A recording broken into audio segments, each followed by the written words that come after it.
Hello Radhe दोस्तों, स्वागत है आपका साक्य एकेडमी में। हम लोग पढ़ रहे हैं बीपीएससी पूर्वावलोकन, जिसमें 38 बीपीएससी 1992 से लेके 71 बीपीएससी 2025 तक बीपीएससी ने जितने भी प्रीलिम्स एग्जाम कराए हैं वो हम सारे कवर कर रहे हैं। इसी क्रम में हमने जो है बीपीएससी की जो है हिस्ट्री से जितने भी क्वेश्चन 38 बीपीएससी से लेके और 71 बीपीएससी के तक जितने भी हिस्ट्री के क्वेश्चन थे वो सारे के सारे हमने जो है कंप्लीट कर लिए हैं। अब जो है हम लोग पढ़ रहे हैं ज्योग्राफी, जो है बीपीएससी की जो है 38 बीपीएससी लेके 71 बीपीएससी के जो है जितने भी जो है प्रीलिम्स एग्जाम में जो है ज्योग्राफी के जो प्रश्न आए हैं वो सारे सारे कवर कर रहे हैं, चाहे उसमें जो सीडीपी एग्जाम हो, चाहे वो बीपीएससी टीआरई 1, 2, 3 और चाहे बीपीएससी जितने भी एग्जाम कराती है प्रीलिम्स से लेके वो सारे के सारे जो है हम लोग कवर कर रहे हैं। जितने भी साथी चैनल पे नए आए तो सबसे पहले चैनल को सब्सक्राइब करके बेल आइकन ऑन कर लें, वीडियो को लाइक कर दें और जो है दोस्तों को शेयर कर दें। जो भी पीएससी टीआरई 4.0 की तैयारी कर रहे हैं उन साथियों तक जरूर ये वीडियो पहुंच जाए। चलिए आज की वीडियो की शुरुआत करते हैं।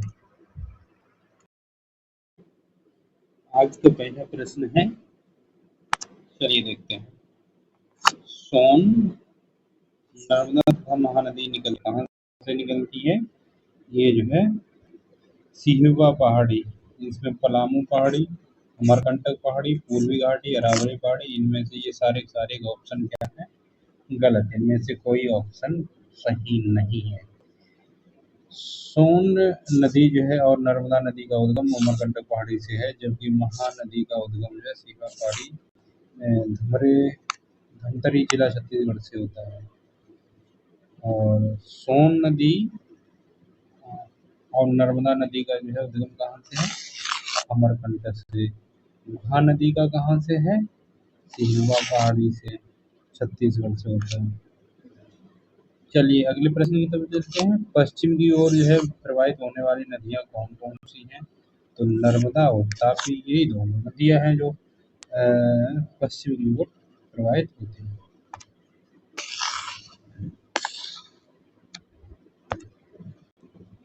भारत में जो है पश्चिम दिशा में प्रवाहित होने वाली जो है 3 प्रमुख नदियां नर्मदा, ताप्ती और माही है। राप्ती घाघरा की सहायक नदी है जो उत्तर पश्चिम से दक्षिण पूर्व दिशा में प्रवाहित होती है। अगला प्रश्न है कि कावेरी नदी कौन से राज्य से होकर गुजरती है? तो ये कर्नाटक, केरल, तमिलनाडु से। कावेरी जो है नदी कर्नाटक के जो है कोडागु जिले में जो है ब्रह्मगिरी की जो है पहाड़ियों से निकलकर 800 किलोमीटर लंबाई तथा जो है 8,155 वर्ग किलोमीटर क्षेत्र में प्रवाहित होती है। यह जो है पुंपुहार के निकट बंगाल की खाड़ी में जो है मिल जाती है। इसका उपवास क्षेत्र केरल के जो है कर्नाटक, तमिलनाडु तथा जो है संघ शासित क्षेत्र पुडुचेरी में विस्तृत है। पहाड़ी से जो है नीचे उतरने के पश्चात जो है कावेरी नदी दक्कन पठार में जो है प्रवाहित होती है, जहाँ यह श्रीरंगपट्टनम, शिवसमुद्रम एवं श्रीरंग जो है द्वीपों का निर्माण करती है।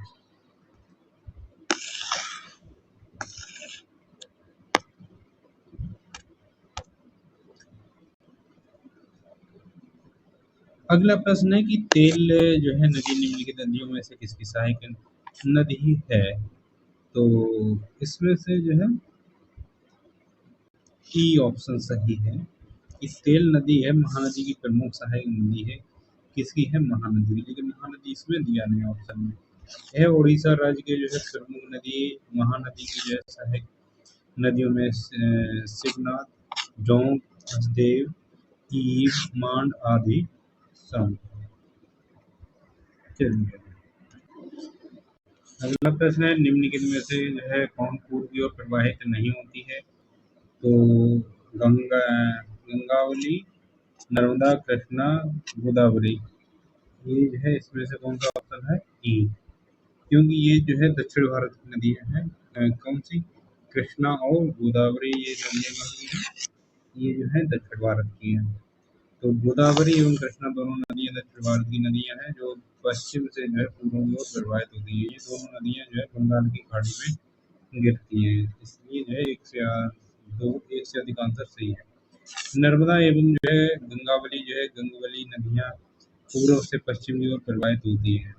जो गंगवली और नर्मदा नदी है, ये जो है पूर्व से पश्चिम की ओर जो है प्रवाहित होती है, अरब सागर में गिरती है। इस प्रकार जो है ये सही होगा। अगला प्रश्न है कि भीमा नदी में से किस नदी की उपनदी है? तो ये जो है कृष्णा की जो है उपनदी है।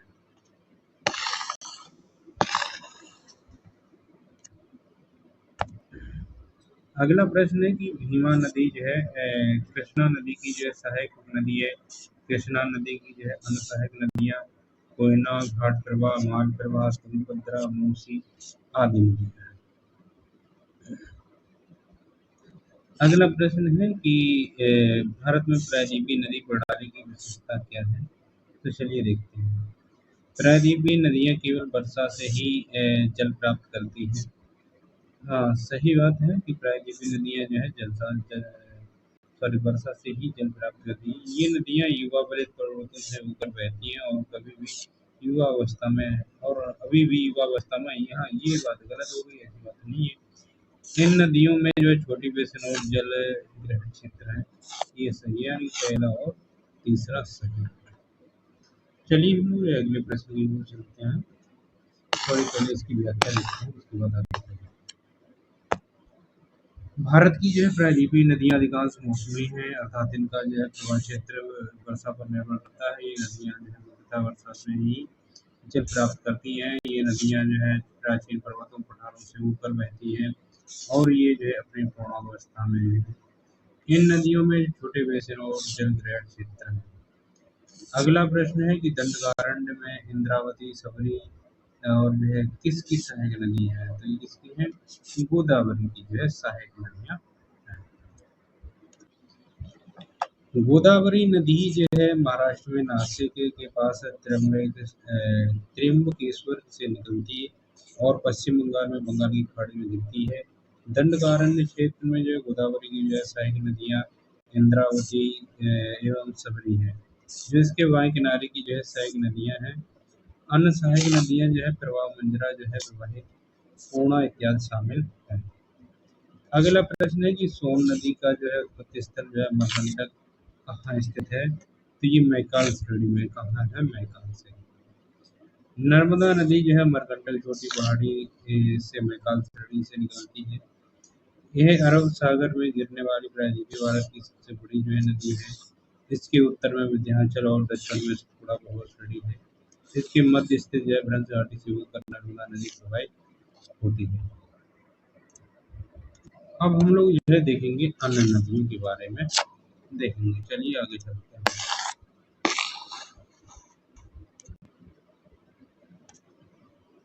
तो अन्य नदियाँ क्या-क्या हैं कि सिंध जल संधि के अनुसार तीन पूर्वी जो है नदियाँ भारत को जो है आवंटित की गई हैं। निम्नलिखित में से कौन सी उनमें शामिल नहीं है? तो झेलम शामिल नहीं है, रावी और सतलज शामिल है। 1960 में सिंध जल समझौते में सिंध नदी तंत्र की जो है 6 प्रमुख नदियाँ को 2 भागों में बाँटा गया है। पूर्वी नदियाँ जो भारत को आवंटित हैं, जिसमें जो है रावी है, ब्यास है, सतलज है। भारत को जो है आवंटित है कौन-सी? रावी, ब्यास और सतलज। पश्चिमी नदियाँ जो प्राथमिक रूप से जो है पाकिस्तान को आवंटित हैं, सिंध, झेलम और चेनाब। 3 पूर्वी नदियाँ ही झेलम में शामिल नहीं हैं। अगला प्रश्न है कि निम्नलिखित तुलना के आधार पर हिमानी नदी की जो है प्रायद्वीपीय नदी की से तुलना करें। तो पहला ऑप्शन है कि अधिकांश हिमालयी नदियाँ जो है बारहमासी हैं, जबकि अधिकांश प्रायद्वीपीय नदियाँ वर्षा पर निर्भर होती हैं। हाँ, सही बात है। हिमालयी नदी की ढाल प्रायद्वीपीय नदी की तुलना में जो है अधिक खड़ी है। हाँ, सही है। जो हिमालयी नदी की ढाल है प्रायद्वीपीय नदी की तुलना में अधिक खड़ी है, सही बात है। अगला है प्रायद्वीपीय जो नदी है हिमालय नदी की तुलना में अपने रास्ते से अधिक क्षण का कारण बनती है। तो ये गलत है, पहला दूसरा सही है। अधिकांश हिमालयी नदियाँ बारहमासी हैं जो हिमालयी ग्लेशियरों से जल प्राप्त करती हैं, जबकि अधिकांश प्रायद्वीपीय नदियाँ वर्षा पर निर्भर हैं। हिमालयी क्षेत्र की ढाल प्रायद्वीपीय नदियों की तुलना में जो है अधिक पहाड़ी है। हमारी नदियाँ युवा नदी का उदाहरण है और जो है ये प्रायद्वीपीय नदी की तुलना में अधिक क्षरण का कारण बनती है। अगला प्रश्न है कि दुनिया का सबसे बड़ा नदी द्वीप कौन सा है? तो माजुली द्वीप है। असम का माजुली असम में ब्रह्मपुत्र नदी में स्थित विश्व का सबसे बड़ा नदी द्वीप है। गिनीज वर्ल्ड रिकॉर्ड में जो है विश्व की सबसे बड़ी जो है नदी द्वीप के रूप में जो है माजुली का नाम दर्ज है। चलिए आगे चलते हैं, अगले प्रश्न की तरफ हम लोग है चलते हैं। अगला प्रश्न हमारा क्या है कि भारत में जो है चंद्रा भागा नदियां जो है किस क्षेत्र में बहती हैं? तो ये लाहौल में बहती है। भारत में जो है हिमाचल प्रदेश के जो है लाहौल घाटी में जो है चंद्रा और भागा नदियां प्रवाहित होती हैं। चंद्रा नदी का जो है उद्गम चंद्र ताल के निकट जो है एक ग्लेशियर से होता है, जबकि जो है भागा नदी का उद्गम जो है बारालाचा जो है इलाके जो है निकट है। टंडी के निकट चंद्रा एवं भागा का जो संगम होता है तथा यह चंद्रभागा नदी चुनाव नदी कहलाती है। अगला प्रश्न है कि निम्नलिखित नदियां जो है बंगाल की खाड़ी में गिरती हैं, तो कौन कौन सी हैं? गंगा, ब्रह्मपुत्र, गोदावरी, महानदी, कृष्णा तथा कावेरी। पहला और दूसरा ऑप्शन और तीसरे लूनी, नर्मदा और ताप्ती। नहीं, ये जो है ये सी वाला है, ये जो है बंगाल की खाड़ी में ये अरब सागर में अरब सागर में गिरने वाली है नदियाँ। बल्कि पहला दूसरा जो है जिसमें जो है गंगा, ब्रह्मपुत्र, गोदावरी और महानदी, कृष्णा और कावेरी ये जो है बंगाल की खाड़ी में गिरने वाली नदियाँ हैं। गंगा, ब्रह्मपुत्र, गोदावरी, महानदी, कृष्णा, कावेरी, पेन्नार, स्वर्णरेखा तथा जो है ब्राह्मणी गंगा की जो है खाड़ी में गिरने वाली नदियाँ हैं। अगला प्रश्न है कि दामोदर जो है कोयला और जो है स्वर्णरेखा नदियाँ किससे निकलती हैं? तो छोटा नागपुर प्रधान से। दामोदर, कोयल और जो है स्वर्णरेखा जो है नदियाँ छोटा नागौर पठार क्षेत्र से झारखंड से निकलती है। स्वर्णरेखा जो स्वतंत्र रूप से बंगाल की खाड़ी में गिरती है, जबकि दामोदर हुगली नदी में मिल जाती है। दामोदर नदी जो है निकलती है कहाँ से निकलती है? छोटा नागपुर के पठार से। दामोदर नदी का उद्गम छोटा नागपुर पठार से होता है। यह झारखंड और पश्चिम बंगाल में बहती है। इसकी सहायक नदियाँ बोकारो, जमुनिया तथा बराकर है। दामोदर नदी हुगली की सहायक नदी है। दामोदर नदी पर ही दामोदर घाटी निगम आधारित है।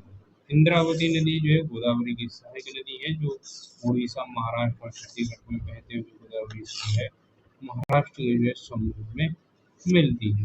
अगला प्रश्न है निम्नलिखित में कौन भूमि बंधित नहीं है? तो लूनी जो है भूमि बंधित नदी नहीं है।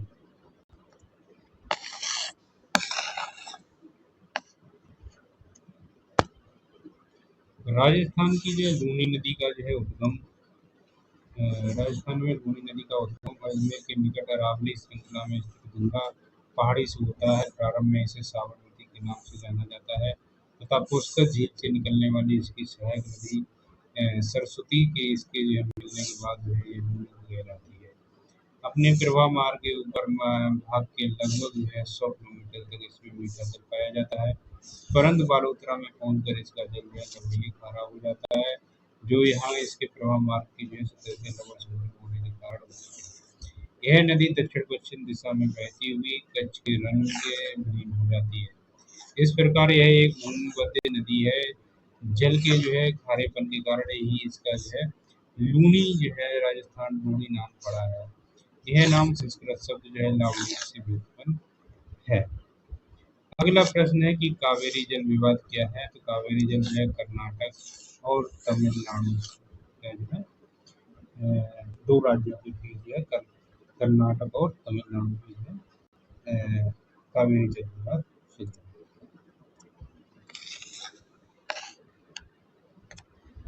कावेरी जल विवाद कर्नाटक, तमिलनाडु, केरल तथा पांडिचेरी राज्य के शासित प्रदेशों के बीच है। हालांकि यह विवाद मुख्य रूप से कर्नाटक तथा तमिलनाडु के मध्य ही प्रारंभ हुआ था। इस विवाद की जड़ तत्कालीन मद्रास रेसिडेंसी मैसूर रियासत के मध्य 1892 और 1924 के हस्ताक्षरित समझौते हैं। स्वतंत्रता के पश्चात कर्नाटक ने इन समझौतों को यह कहकर मान्य स्वीकार कर दिया कि इसमें तमिलनाडु की जो है वरीयता दी हुई है। तमिलनाडु कर्नाटक एवं तमिलनाडु के मध्य इस विवाद का जो है आपसी समाधान न होता देख केंद्र सरकार ने वर्ष 1990 में कावेरी जल विवाद न्यायाधिकरण का गठन किया। इस विवाद का सर्वोच्च न्यायालय का अंतिम निर्णय 2018 में आया, जिसमें जो है न्यायालय ने कावेरी नदी के जल को जो है राष्ट्रीय संपत्ति कहा और CWD द्वारा जल निवारण हेतु अंतिम रूप से जो है की गई व्यवस्था को आंशिक संशोधन बरकरार रखा। अगला प्रश्न है कि राजस्थान और गुजरात में बहने वाली लूनी नदी का उद्गम स्थल कहाँ है? तो पुष्कर घाटी है। लूनी नदी का उद्गम अजमेर के निकट अरावली पर्वत श्रेणी में स्थित अजमेर की पुष्कर घाटी से होता है तथा यह दक्षिण पश्चिमी दिशा में राजस्थान गुजरात के बहती हुई छत्तीसगढ़ में मुक्त हो जाती है। अतः यह एक अंधा प्रभावी नदी है।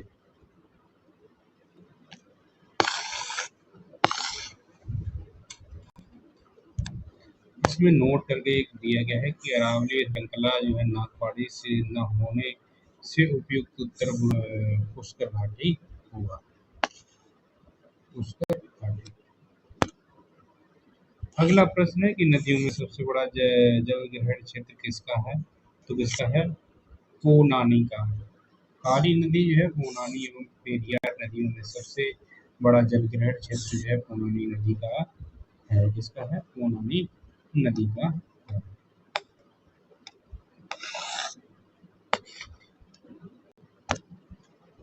अगला प्रश्न है बीपीएससी है टीआरई में पूछा गया है प्रश्न कि पहला है कि सूची दी गई है, सूची ए है और सूची बी है, इनका मिलान करना है। तो 4 है, 4 कहाँ है? डेल्टा है। 4 क्या है? डेल्टा है। कंकर क्या है? कंकर जो है बांगर। कंकर किससे क्या आता है? किसमें आता है? बांगर में। ठीक।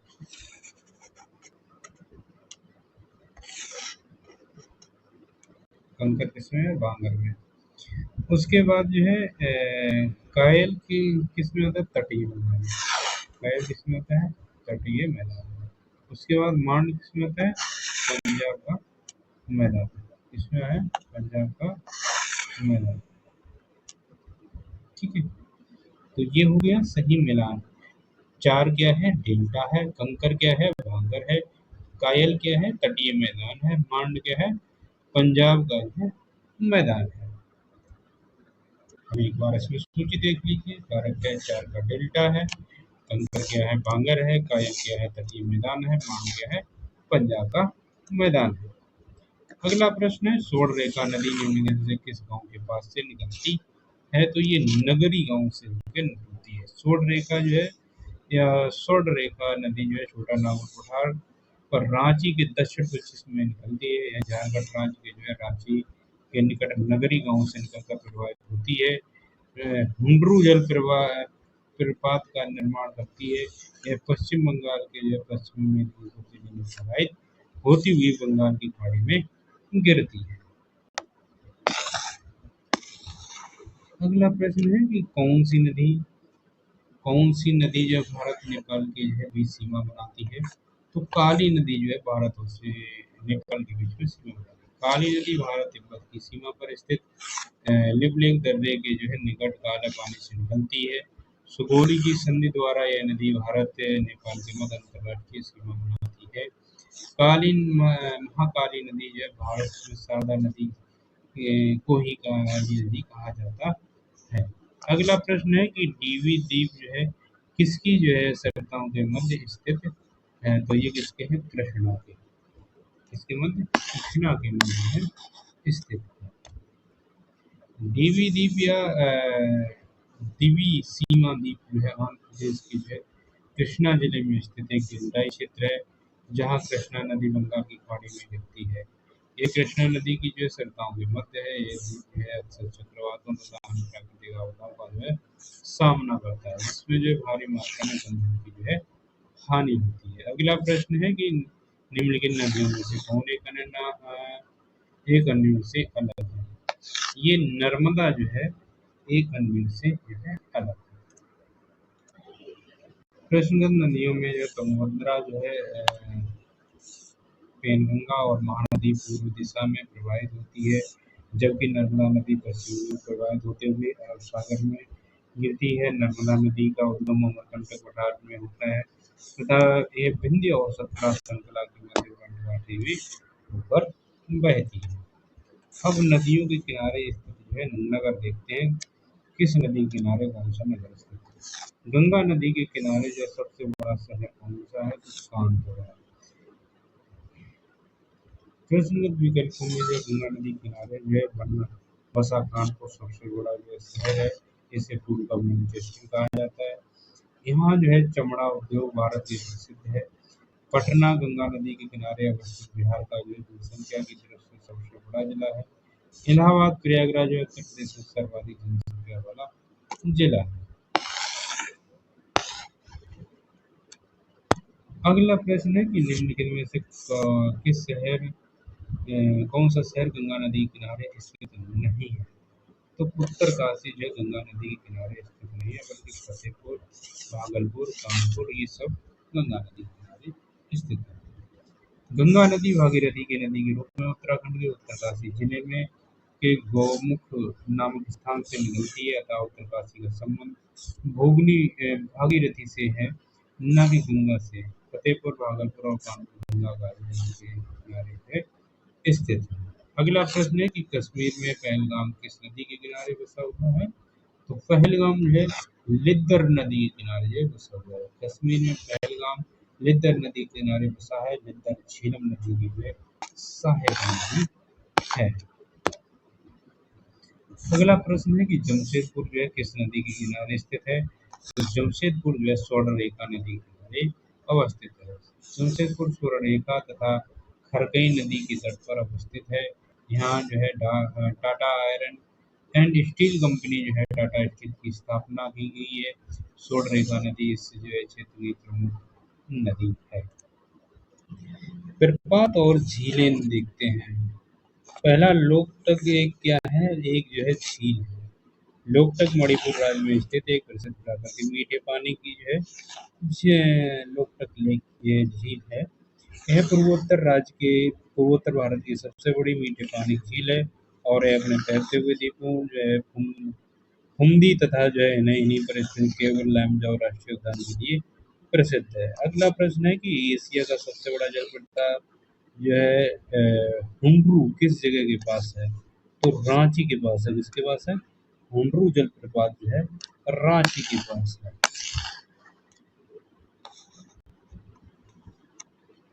हुंड्रू जो है जलप्रपात जो है रांची के निकट स्वर्णरेखा नदी पर स्थित है, जिसकी ऊंचाई 98 मीटर है। दिए गए प्रश्न में एशिया का सबसे बड़ा जलप्रपात उल्लेख मनापुर है। अगला प्रश्न है हुंड्रू जो है प्रपात निर्मित है तो किसमें? स्वर्णरेखा जो है या स्वर्णरेखा नदी पे जो है अवस्थित है। चलिए अगले प्रश्न की ओर हम लोग चलते हैं। तो अगला प्रश्न हमारा क्या कहता है कि जलप्रपात और नदी के निम्नलिखित जोड़ों में से कौन सा जोड़ा सही सुमेलित नहीं है? तो सही सुमेलित नहीं है ये पूछा गया है। तो जोग जलप्रपात जो है शरावती नदी और कपिल धारा जो है किस पे है? ये तो जोग जलप्रपात शरावती नदी पे, ये तो सही है पहला।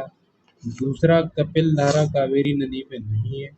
वहीं धुआंधार जो है जलप्रपात जो है गोदावरी पे, ये नहीं है, दोनों गलत है, इसलिए एक से अधिक डी ऑप्शन सही। देखते हैं सही आंसर क्या है। जोग जो है शरावती नदी पे, धुआंधार नर्मदा पे है, कपिल धारा जो है नर्मदा नदी पे।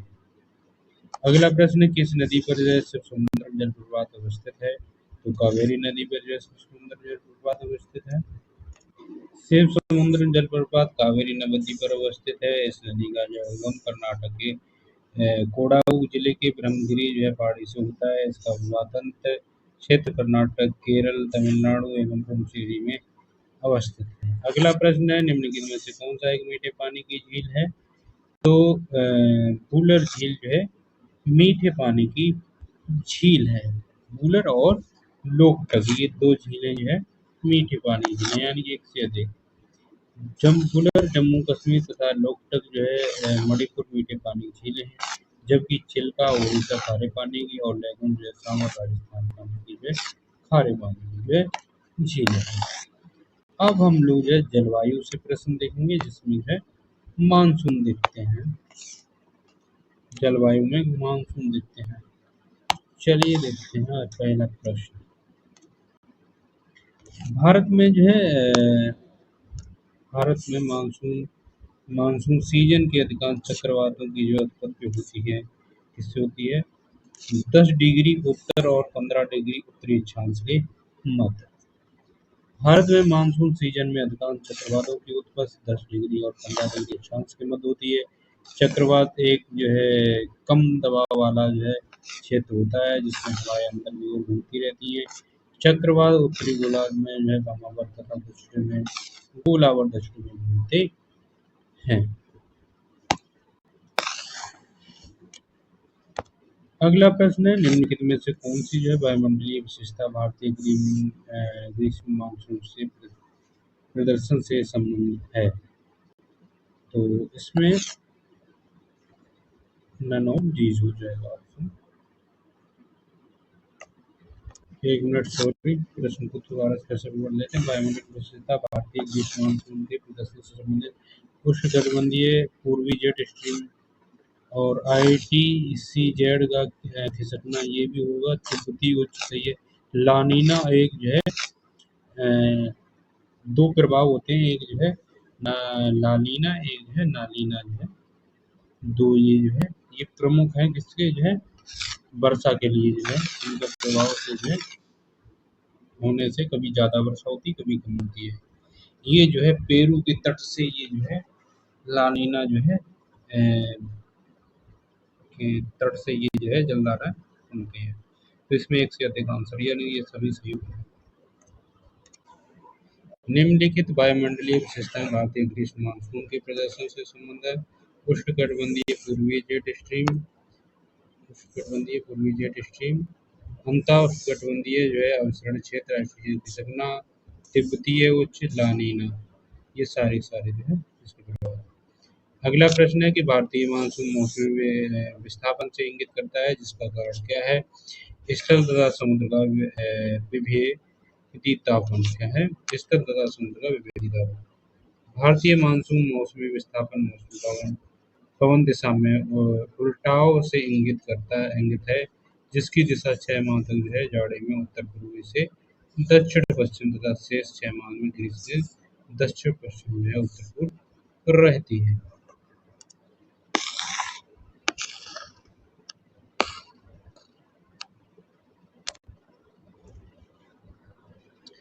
इन मानसूनी हवाओं की उत्पत्ति तापक्रम में भिन्नता के कारण होती है, अतः अन्य किसी कारण से इस पर का जो है मतभेद है। इसके लिए जो दो संकल्पनाओं का प्रतिपादन किया गया है। तापीय संकल्पना अर्थात मानसून की उत्पत्ति स्थल एवं जल के जो है विभेदी तापमान से तथा उनके गर्म एवं ठंडा होने के विरोध के स्वभाव के कारण होता है, अर्थात इस पर जो है सूर्य के उत्तरायण एवं दक्षिणायन होने का जो है पर्याप्त प्रभाव है। नवीन संकल्पना के अनुसार मानवीय मानसूनी हवाओं की उत्पत्ति वायुदाब और जो है हवाओं की पेटियों के हिसाब के कारण होती है। इस संकल्पना को जो है पहली बार प्रतिपादन क्रोन नामक विद्वान ने किया है। अगले प्रश्न की तरफ चलते हैं। अगला प्रश्न हमारा क्या कहता है?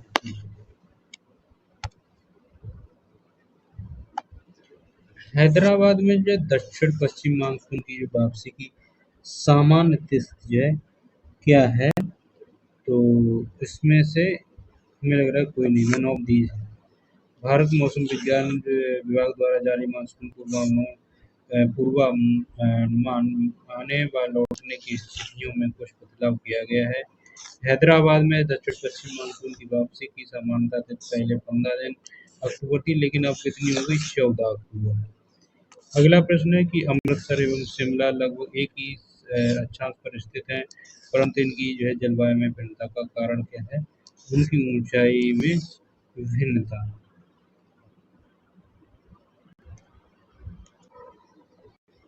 अब जो है इसकी व्याख्या क्या रहती है? अमृतसर 31 डिग्री 29 मिनट से 32 डिग्री है 3 मिनट नॉर्थ है, एवं शिमला जो है 30 डिग्री 45 मिनट से 71 डिग्री जो है 44 मिनट नॉर्थ सिटी के जो है लगभग एक ही अक्षांश पर स्थित है, परंतु इनकी जलवायु में भिन्नता के कारण उनकी ऊंचाई में भिन्नता का होना है। अमृतसर की जो है समुद्र तल से ऊंचाई लगभग 230 मीटर है, जबकि शिमला की समुद्र तल से ऊंचाई समुद्र तल से जो है ऊंचाई है 300 से 600 मीटर है। क्षोभ मंडल में जो है ऊंचाई बढ़ाने के साथ ही तापमान में गिरावट भी आ जाती है। अगला प्रश्न है कि मानसून का परिवर्तन इंगित करता है, तो क्या करता है? साफ आकाश से। सही है। बंगाल की खाड़ी में अधिक दबाव की प्रकृति से स्तर का तापमान। साफ मानसून इंगित करता है कि साफ आकाश से।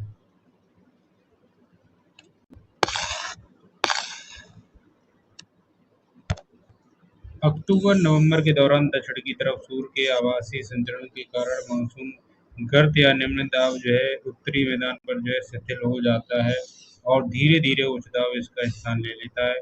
नवंबर के प्रारंभ उत्तर पश्चिम भारत के ऊपर निम्न दाब की जो है पहली अवस्था बंगाल की खाड़ी पर स्थानांतरित हो जाती है। अक्टूबर के प्रारंभ में मानसून पे पवनें उत्तर के जो है मैदान में हट जाती है। अक्टूबर नवंबर का जो महीना गर्म वर्षा ऋतु से शीत ऋतु में परिवर्तन का जो है का काल होता है। मानसून निर्वाह की जो है ऋतु में जो है आकाश स्वच्छ हो जाता है और अथवा तापमान बढ़ने लगता है और रातें ठंडी एवं जो है सुहावनी होती है। अभी भी पर्याप्त आर्द्रता के कारण आर्द्रता जन जो है तापमान के कारण दिन का जो है मौसम कष्टकारी हो जाता है, जिससे जो है आमतौर पर रात की मांग की जो है ऊष्मा कहती है। अक्टूबर माह की है उत्तरार्ध में तापमान तेजी से गिरावट आने लगती है। ये गिरावट उत्तरी जो है भारत की विशेषता के रूप में देखी जाती है। हमारा अगला प्रश्न क्या कहते हैं कि निम्नलिखित में से भारत के जो है कौन सा तट उपग्रह उष्णकटिबंधीय चक्रवातों से सबसे अधिक प्रभावी है? तो कौन सा है? कोरोमंडल। भारत का कोरोमंडल तट तमिलनाडु के उष्णकटिबंधीय चक्रवातों में सबसे अधिक प्रभावी होता है। उष्णकटिबंधीय चक्रवातों को जो दुनिया की सबसे विनाशकारी प्राकृतिक आपदाओं में से एक माना जाता है। अगला प्रश्न है निम्नलिखित में से सबसे सूखा स्थान कौन सा है? तो कौन सा है? लेह है।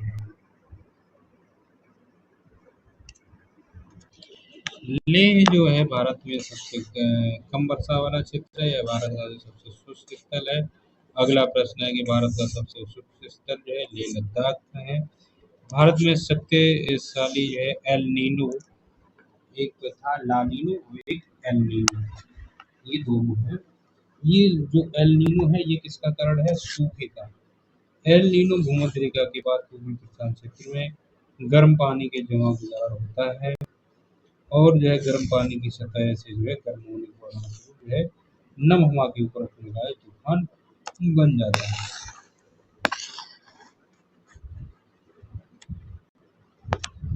जिससे जो है भारतीय दक्षिण पश्चिम मानसून जो है समानता कमजोर पड़ जाती है और वर्षा में कमी यानी शुरू देखी जाती है। अब है वर्षा। भारत में सर्वाधिक वर्षा मुख्यतः जो है प्राप्त होती है, तो किससे प्राप्त होती है? दक्षिण पश्चिम मानसून से। भारत मौसम विज्ञान विभाग द्वारा प्रस्तुत 2024 के आंकड़ों के अनुसार दक्षिण पश्चिम मानसून में भारत की जो है कुल वर्षा का अधिकांश हिस्सा प्राप्त होता है। वर्ष 2024 में दक्षिण पश्चिम मानसून से 935.9 mm वर्षा प्राप्त हुई है, जो कि वर्ष 2024 के वार्षिक औसत से 1206.6 mm का जो है 77.57%। अगला प्रश्न हमारा है कि निम्नलिखित में से कहाँ अक्टूबर और नवंबर के महीने में वर्षा होती है? तो ये कोरोमंडल तट पे जो है अक्टूबर और नवंबर में जो है वर्षा होती है।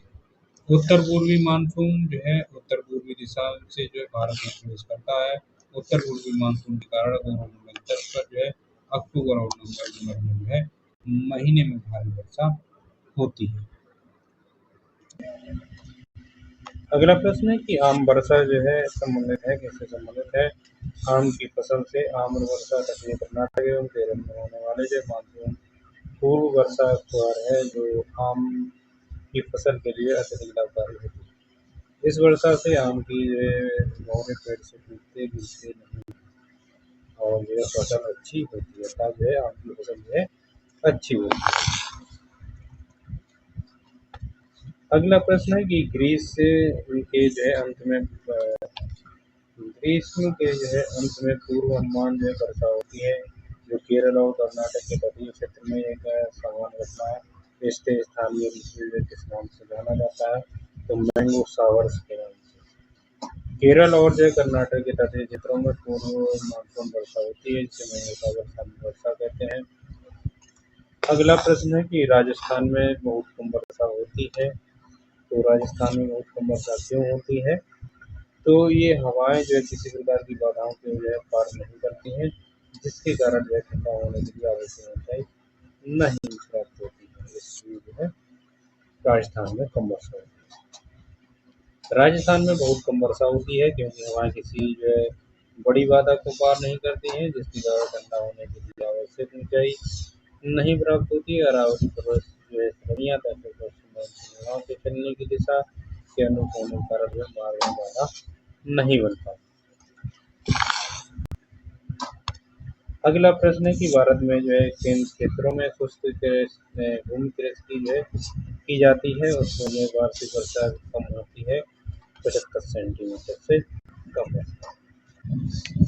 शुष्क एवं अर्ध शुष्क भाग जहाँ औसत वार्षिक जो है वर्षा 75 सेंटीमीटर से कम होती है, वहाँ की जाने वाली ये खेती शुष्क कृषि कहलाती है। भारत के जो है प्रायद्वीपीय बिहार में वृक्ष या प्रदेश में जो है कृषि शुष्क की जाती है।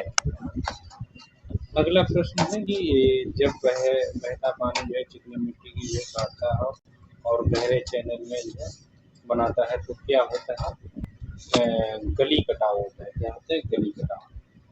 जब जो है बहता पानी चिकनी मिट्टी को काटता है और गहरे जो है चैनल बनाता है, तो गली की जो है कटाव जो है बनता है। गली कटाव चम्बल जिसे बताया जाता है, जहाँ से गली खट बीहड़ कहा जाता है। अगला प्रश्न है कि ग्रीष्मकालीन शीतकालीन वर्षा प्रश्न का है। अगला जो है कि गर्मियों में जो है जाड़ों में जो है मौसम में बारिश मिलती है। तो भारत में जो है भारत मौसम विभाग विज्ञान के अनुसार जो है लगभग सभी राज्यों में जाड़े के मौसम में जो फरवरी में वर्षा होती है। हालांकि केरल तथा तमिलनाडु राज्य में इस मौसम के दौरान सर्वाधिक वर्षा होती है। भारत के जो है वर्षा आंकड़े 2024 के अनुसार वर्ष 2024 के जो है जाड़े के मौसम में सर्वाधिक वर्षा केरल में जो है 59.6 मिलीमीटर राज्य में दर्ज की गई, जबकि इस संदर्भ में तमिलनाडु में 52.52 का जो है स्थान दूसरा है। यानी कि ये सारे जो सही है, सभी में जनवरी फरवरी में वर्षा होती है। चलिए अगले प्रश्न की तरफ हम चलते हैं। अगला प्रश्न हमारा क्या कहते हैं? प्राकृतिक आपदा। तो इसमें प्राकृतिक आपदाएं जो है उनके बारे में हम लोग देखते हैं। तो चलिए, लेकिन इसमें प्राकृतिक आपदाएं जो है बाढ़ जो है कहाँ कहाँ आती है? उत्तर प्रदेश तथा बिहार के मैदान में। और भूकंप कहाँ पे है? हिमालय का गिरिपथ क्षेत्र में। और सूखा कहाँ रहता है? मध्य पूर्वी भाग में। चक्रवात जो है झारखंड तथा उत्तरी उड़ीसा में रहता है। बाढ़ जो है कहाँ? उत्तर प्रदेश तथा बिहार के मैदान में। भूकंप हिमालय का गिरिपथ क्षेत्र में। और सूखा मध्य पूर्वी भारत में। चक्रवात जो है झारखंड तथा उत्तरी उड़ीसा। सही मिलान देख लीजिए। बाढ़ जो है कहाँ? उत्तर प्रदेश तथा बिहार के मैदान में। भूकंप जो है हिमालय का गिरिपथ क्षेत्र। सूखा जो है मध्य पूर्वी भारत। चक्रवात कहाँ है? झारखंड तथा उत्तरी उड़ीसा में।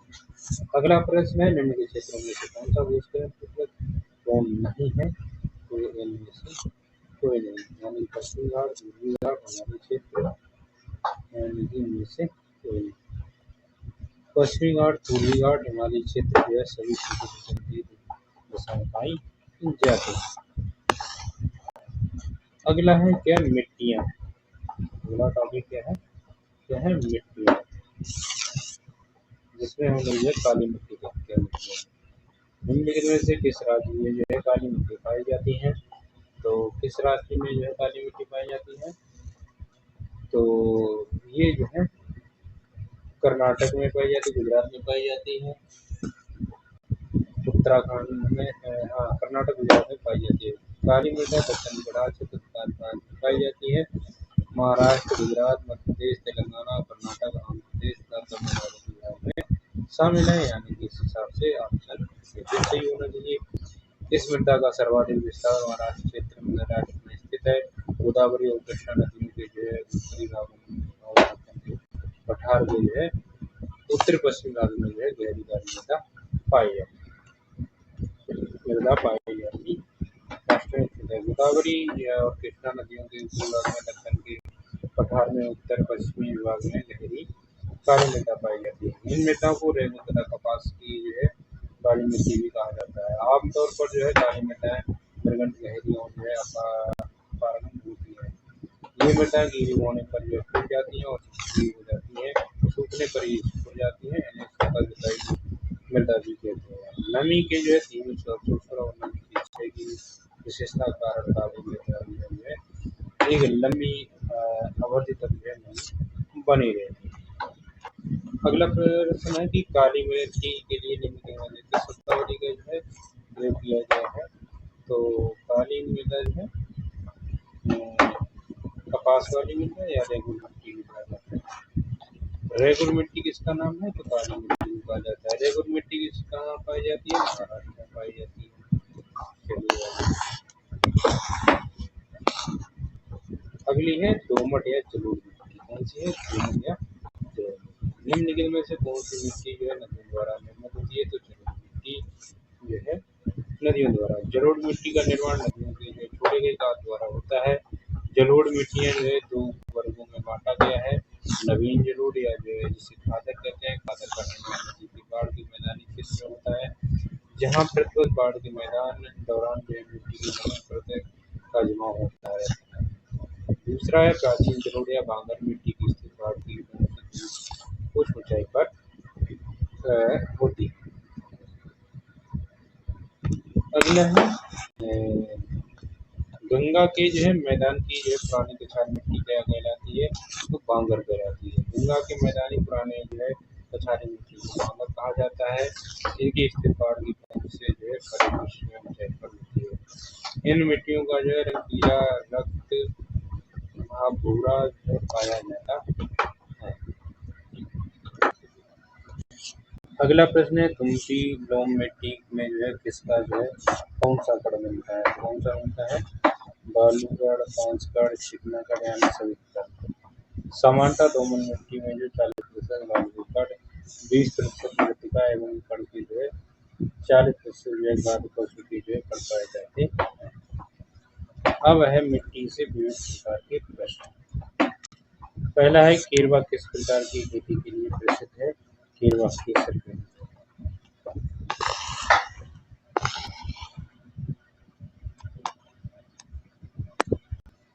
केरवा विभिन्न प्रकार की मृदाओं तथा तलछट क्षेत्र जैसे रेत, चिकनी मिट्टी, घास से लिग्नाइट तथा लोएस के जमाव के जो है करेवा दर्शन के कृषि क्षेत्र के लिए प्रसिद्ध है। अगला प्रश्न है कि करेवा मृत्तिका को जाफरान केसर का जो है एक स्थानीय प्रकार के जो है उत्पादन के लिए उपयोगी पाई जाती है। तो किसमें? कश्मीरी हिमालय में। जाफरान केसर की खेती के लिए कश्मीरी घाट प्रसिद्ध है, जो केरवा मिट्टी जो है मेल्टन में पाई जाती है। अगला प्रश्न है किस मिट्टी में जो केसका के प्रजनन जो है सबसे अधिक प्रभावशाली होती है? तो चिकनी मिट्टी।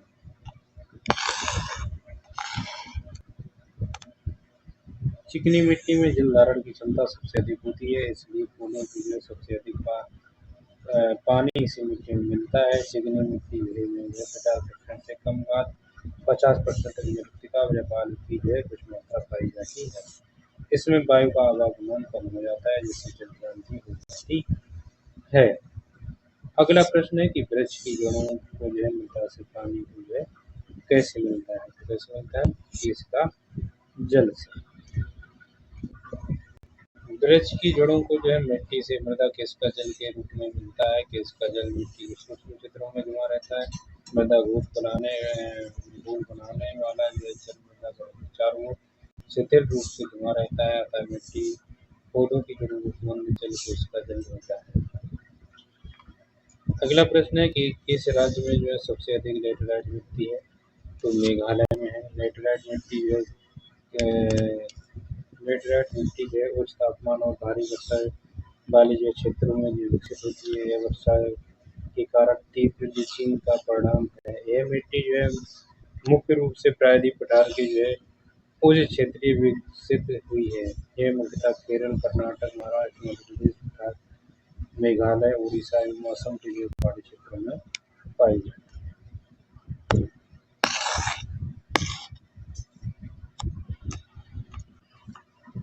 अगला प्रश्न है कि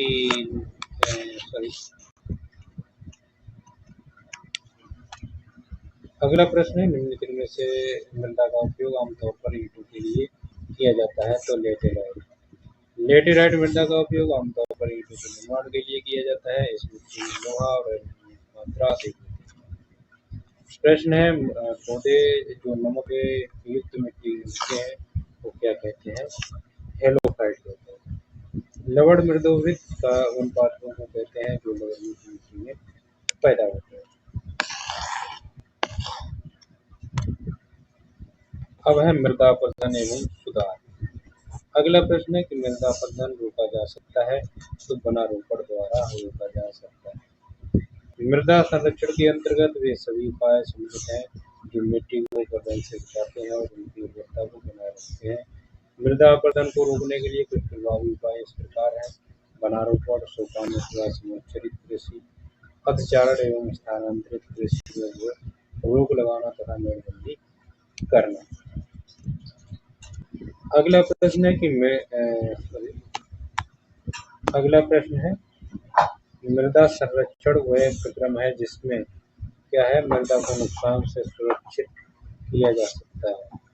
बृहद अर्थ में मृदा संरक्षण का अर्थ केवल अपरदन को नियंत्रण करना ही नहीं होता है, बल्कि इसका उद्देश्य भूमि की उपरी उर्वरता को बनाए रखना भी होता है। समानता में जो है मृदा को क्षत से बचाने में उसकी उर्वरता संरक्षण की जाने का उपाय मृदा संरक्षण कहते हैं।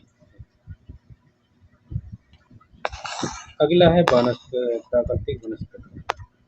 देखते हैं प्राकृतिक वनस्पति से क्या है। भारत में वन स्थिति रिपोर्ट 2023 के अनुसार क्या है? सबसे अधिक जो है वृक्षारोपण महाराष्ट्र में पाया गया है और उसके बाद राजस्थान और उत्तर प्रदेश का जो है स्थान है। ISFR 2023 के अनुसार देश का कुल वनावरण तथा वृक्षावरण फॉरेस्ट ट्री कवर है 8,27,356.95 वर्ग किलोमीटर है, जो भारत के कुल भौगोलिक क्षेत्र का जो है तकरीबन 17% है, न कि 15%। अभिलिखित वन क्षेत्र के आधार पर जो सर्वाधिक क्षेत्र वाले शीर्ष 3 जो है राज्य के अनुसार मध्य प्रदेश, महाराष्ट्र तथा उड़ीसा है। झारखंड में जो है अंडमान निकोबार और जो है मणिपुर नहीं आते। इसके अनुसार सबसे अधिक वृक्षारोपण वाले शीर्ष 3 राज्यों के अनुसार महाराष्ट्र, राजस्थान और उत्तर प्रदेश। अगला प्रश्न है कि भारत में जो किस राज्य का जो सर्वाधिक क्षेत्र घने पत्थर वाले जंगल से घिरा हुआ है? तो कौन सा? मध्य प्रदेश। भारत वन स्थिति रिपोर्ट 2023 के अनुसार दी गई विकल्पों में सर्वाधिक विस्तार मध्य प्रदेश एवं उसके पश्चात छत्तीसगढ़ राज्य में है। चलिए आज के वीडियो में इतना ही रखते हैं। जितने भी साथी चैनल पे नए हैं तो चैनल को सब्सक्राइब करके जो है बेल आइकन को ऑन कर लें, वीडियो को लाइक करके दोस्तों को शेयर करें। चलिए बने रहिए चैनल पे, मिलते हैं अगले नेक्स्ट वीडियो में। आज के लिए इतना ही। जय हिंद, राधे राधे। अगर आपको ये वीडियो पसंद आया तो इसे लाइक करें, दोस्तों के साथ शेयर करें और चैनल को सब्सक्राइब करना न भूलें। कोई प्रश्न हो तो कमेंट भी करें।